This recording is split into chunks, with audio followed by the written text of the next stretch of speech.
Hello everyone, let us continue the derivation for mass transfer. Now we want to consider the stagnant B. For stagnant B, since the B is non-diffusing, the flux or molar flux for component B is 0. So by taking this definition into the general equation, we can further simplify it. And also here is the simplification of the equation. So here I replace the mole fraction into this equation. Okay, because why I want to replace the mole fraction? Because we have dxa here.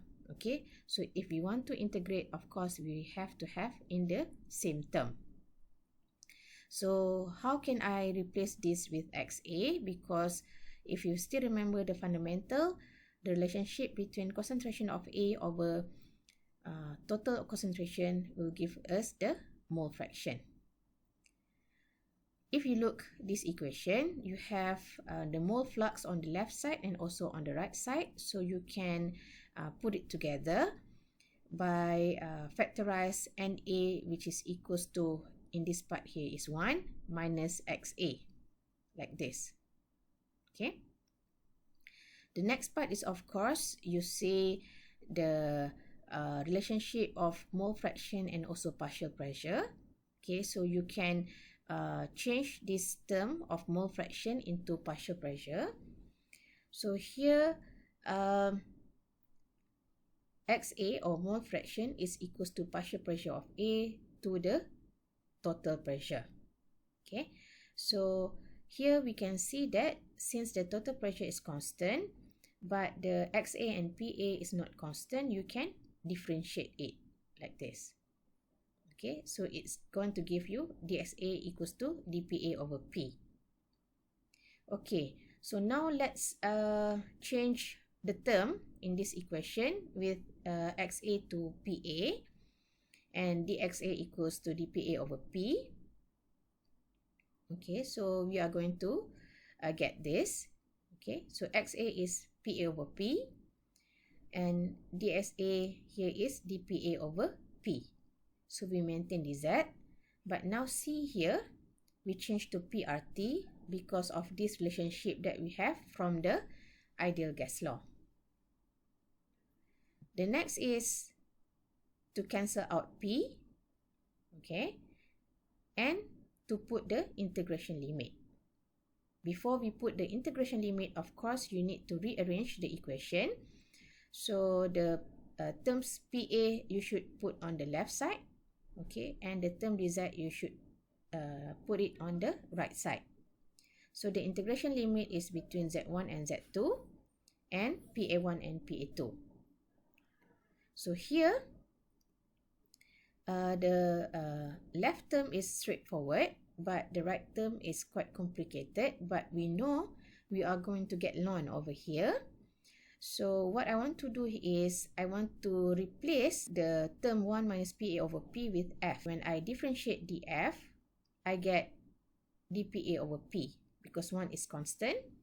Okay, and then by rearrange this equation, you get dPA is equals to minus PdF. So take this term into the equation that we have just now.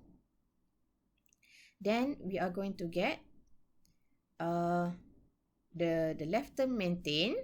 Okay, the right term here, the dPA is minus PdF, and 1 minus PA over P is F. Okay, we can cancel out the negative sign. Okay, so now we know that if you integrate here, you are going to get Z, and you get, when you replace the limit, you get Z2 minus Z1. Okay, and here, if you integrate, you get ln F.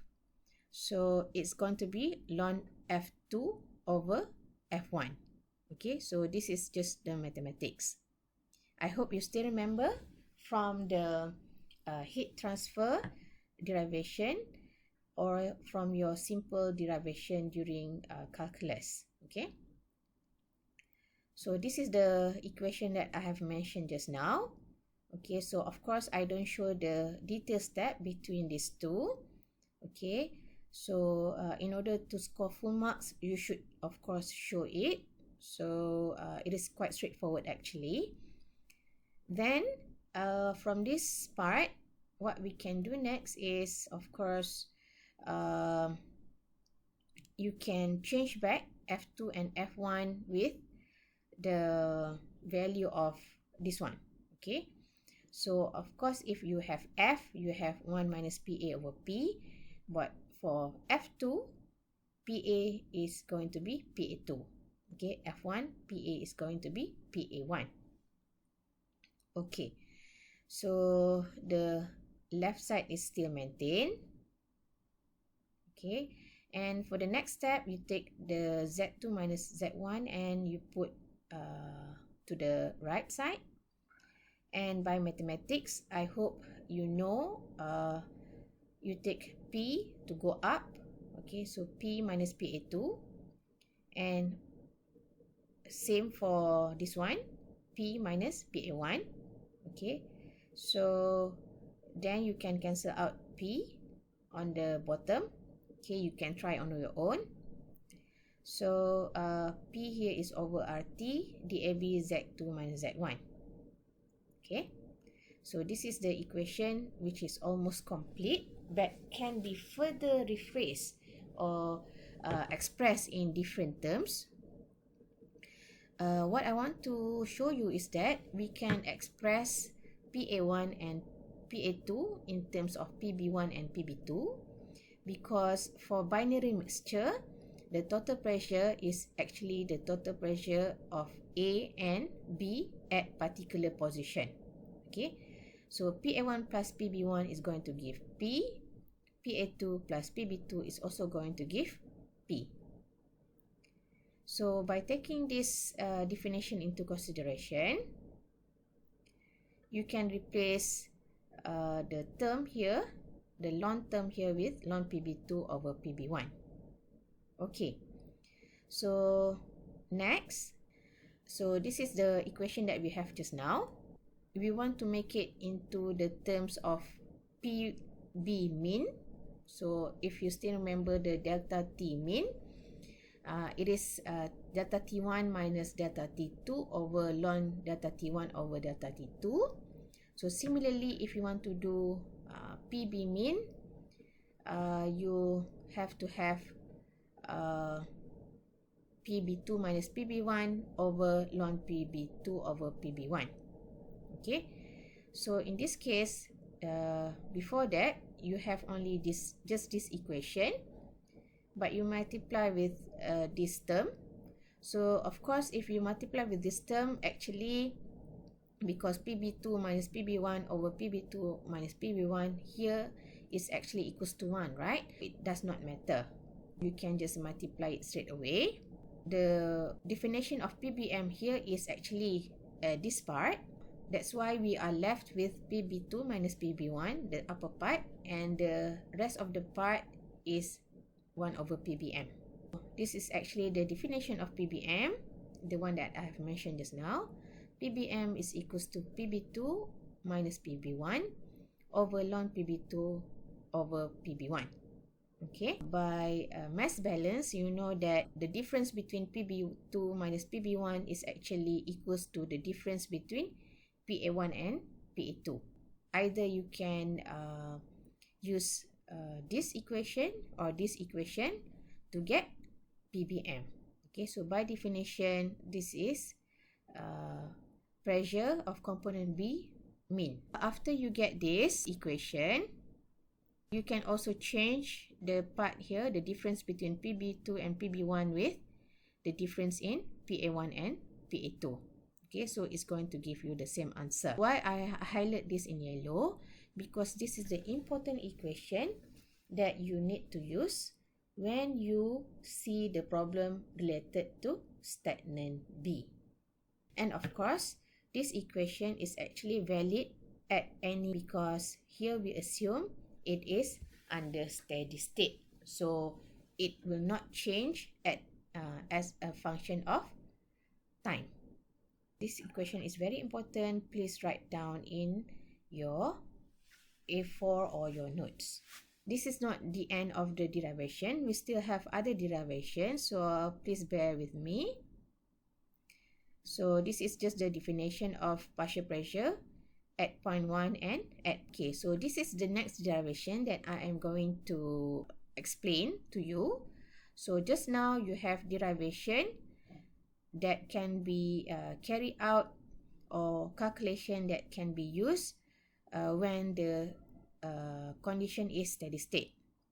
So what if when we have the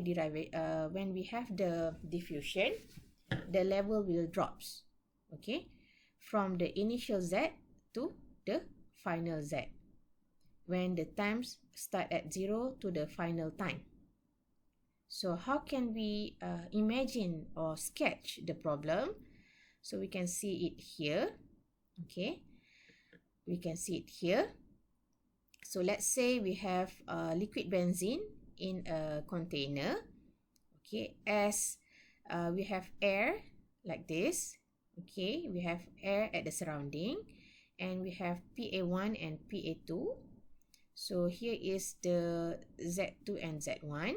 Of course, here when the diffusion proceed, the level of benzene here is going to be decreased, okay. We can set at any particular level of the decrease of the level, and at that particular decrease of the level is the time that we can determine. How can we do the derivation? Before we do the derivation, this is the relationship between molar flux and also molar rate. So I hope you still remember. So for molar rate, you have NA bar. This is equals to molar flux time area. So this is the unit that you are going to have, because when molar flux times area, you are going to cancel out the unit of m squared. So that's why the unit for molar rate is without m squared. It is just mole per second. We need to also assume the cross-sectional area is equals to 1 meter squared basis. Okay, so from here, area here can be replaced with 1. And then we want to see whether our assumption is okay. So we just cancel out the unit. Okay, so for NA bar, the mole per second here, okay, NA times 1. So area here is 1. So 1 is 1 meter squared, right? And the dz is actually m. Okay, because the distance is given in m. So the rho A here is the density of component A. Okay, so density of component A is kilogram per meter cube. So dz times the area give you the meter cube. So you can cancel meter cube with meter cube. So you are left with kilogram on the top side. Okay, so here you also have MA. So what is MA? MA is molecular weight of A. And the unit is kilogram per mole. And dt is in second. Okay, so you can cancel kilogram and kilogram. So meter cube and meter cube here you can cancel. So you get mole per second. Why I further break down the rate into density, into the level, the distance, the temperature, the time, and also molecular weight. This is because I want to determine, or I want to have the expression of dz and also dt, which I can have it now, right? For each parameter, because I want to cancel out and see whether I get this is equals to the unit of rate or not. Okay, so it is confirmed now. So I can use this relationship in order to get an expression of dz and dt. So this is the equation from the previous derivation on stagnant B at any time t. So now, if you still remember here, last time you have z2 minus z1. So I just change it to z, because later we want to differentiate between dz and dt. Okay, Further explanation can be found in textbook, so you can refer it. When we have this relationship and also this relationship, you can actually equate with each other like this. So you replace an A with rho A dz ma dt. Okay, so you don't need 1 over here because Na here is molar flux. So molar flux is without the area. Okay, and this is equivalent to the the term on the right side here. Okay, so we just replace Na with rho A dz ma dt. Okay, now you can integrate because you have dt and dz, but before you integrate, of course, the dt should go to the left side like this. Okay, so z here goes up. Okay, that give you z dz. So why I put rho A and ma outside of the integration limit? This is because this value is going to be constant. Okay, molecular weight of A is always constant, right? And also density at given temperature range. Z dz, when you integrate, you are going to get z squared over 2. Okay, then the next is just to replace the value into the after you have integrate it. So here, of course, because here you have 0, so this is quite straightforward. Okay, and you rearrange to get t on the left side because you want to know, or you want to determine t when the diffusion proceed and the level drops from here. This is also important equation. So the equation which is highlighted here is the important equation that is required when you do mass transfer or mass diffusion with respect to stagnant B. So of course, the first one here can be determined this at any time t because you assume steady state, and this equation actually you can also use to determine DAB. So DAB is the diffusivity of A in B.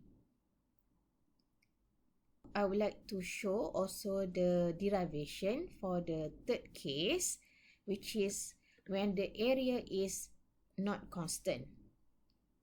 Okay, so I'm going to give the example of sphere in gas. We can take naphthalene ball because naphthalene ball is solid sphere, and this can be considered as A. This is gas, so gas is going to be our medium, which is B. So usually the gas that we are talking about is air.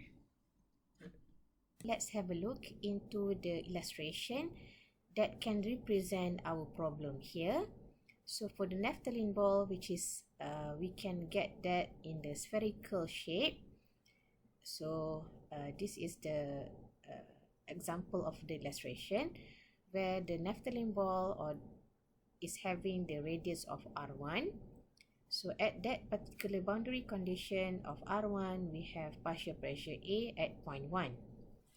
So R2 is considered as the radius at a very far away distance from R1. Okay, and at that particular boundary condition, we have PA2. So here in this case, since we have higher concentration at PA1, so the direction of mass transfer and A is going to be from 0.1 to 0.2. So this equation looks very familiar, right? Because this is actually the equation from stagnant B. So the thing is, if you forget, I can just reverse it for you, how this equation is obtained. Okay, you can get this equation. Okay, you can have a look later. So the thing that only the matter difference here is the dz here you replace with dr for spherical. Okay, so the rest is the same like I have explained just now. Okay, So this is the equation that we are going to use. Okay, so NA is equals to negative dAB over RT dPA over 1 minus PA over P dr. Okay, so actually this is of course molar flux that can be correlated with molar rate. So when molar rate divided by area, this gives us the molar flux, and the area here is of course 4 pi r squared. So this is the surface area for sphere. So if you rearrange this equation, so because you want to integrate for r, okay, so the dr here is go up, so that's why you have dr over r squared, because 4 over pi and also na bar is constant. So the integration limit is between r1 and r2. Okay, so for this side you just take out the constant, which is minus dAB over RT, and do the integration between PA1 and PA2 for this term. Okay, so what is next?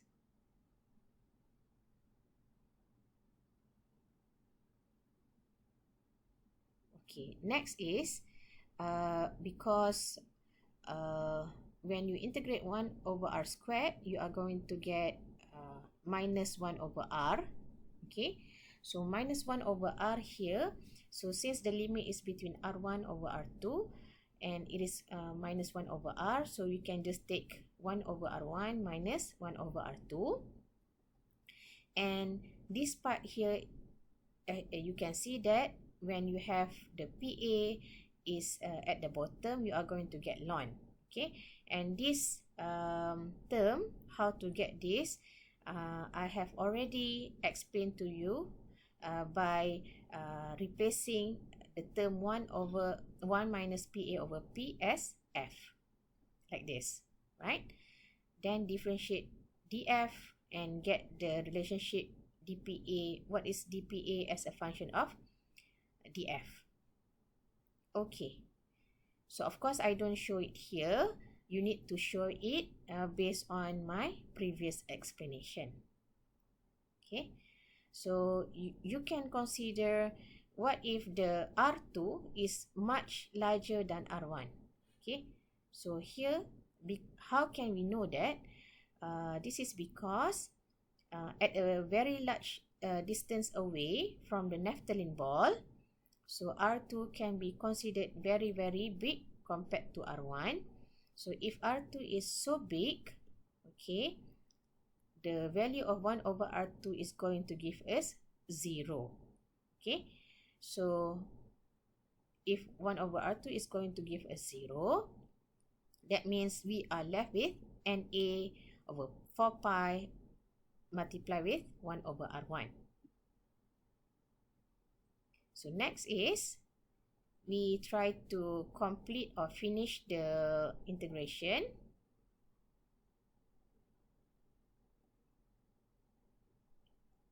Okay, so here you can already see that 1 over R2, you remove it because the R2 is very, very large compared to R1. And here from ln P minus PA2 over P minus PA1, you can change it or replace it to the difference in PA1 minus PA2 over PB min. So how to get this? You also need to show. Okay, you also need to show, and which I have already explained to you in the previous steps.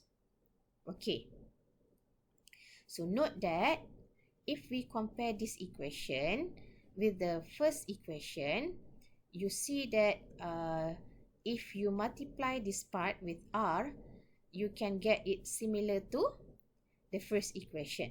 Okay, so to make it fair, if you multiply this side with r, the right term also must be multiplied with r.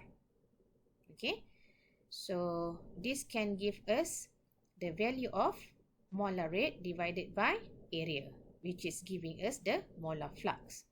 So note that since r here is r1, NA here is going to be NA1. Okay, so as I mentioned also, you need to show how we convert from ln P minus PA2 over P minus PA1 to this term, which is PA1 minus PA2 over PBM. Right, so now I highlight this equation because actually this is also important equation, which is the equation on mass flux on the surface. Okay, so another step that we can consider is if the value of PA1 here is very small compared to total pressure. So for instance, if your total pressure is 1 atm and if your PA1 is only 0.0001 atm, so that means the value of PA1 is very small compared to total pressure, then you can have approximation of PB mean, which is equals to total pressure, because this is an indicating that the component A is very small in the system. So that's why the average of component B is almost equivalent to total pressure. Okay, so by taking this approximation, and also you can have relationship between concentration and also partial pressure and gas constant with temperature. So you can insert this into this equation. So PA1 here is actually CA1 multiplied with RT. Okay, so you can get CA1 here. So for PA2 you can get CA2. So RT you can cancel. Okay, so and then we are left with R1, and R1 is actually D1 over 2. Okay, so that's why from this equation, okay, so PBM you can cancel with P. Okay, so that's why from the top equation you can further simplify it to the bottom equation. Only if this condition is fulfilled. Okay, if this condition is not fulfilled, then you cannot simplify this equation to the bottom equation. So I hope by now you can already notice that there are few equations that is very important for stagnant B. So the first one is this equation where the molar flux is equals to P over RT DAB over Z2 minus Z1 PA1 minus PA2 over PBM, and this equation is valid for steady state condition at any time t. Okay, so for pseudo state condition where the level drops as the diffusion proceed, so you can have another set of equation. This is the equation that I am talking about, where you can calculate or determine the time in order to the diffusion to drop from final to the initial state. Okay, so this is the second equation for stagnant B. The next equation for stagnant B is when the area is not constant. For example, if we have spherical in gas phase. Okay, so here we have naphthalene ball as component A, and when we derive, we are going to get the equation, the relation between molar rate, molar flux, and also the equation when the concentration or the partial pressure of component A at point 1 is very small compared to total pressure. Some approximation can be made, and also some further simplification can be made. So this is the fourth equation. So in total there are 4 equations for stagnant B, and I hope you can use it for your calculation to solve the mass transfer for stagnant B in gas phase later. Thank you for your attention.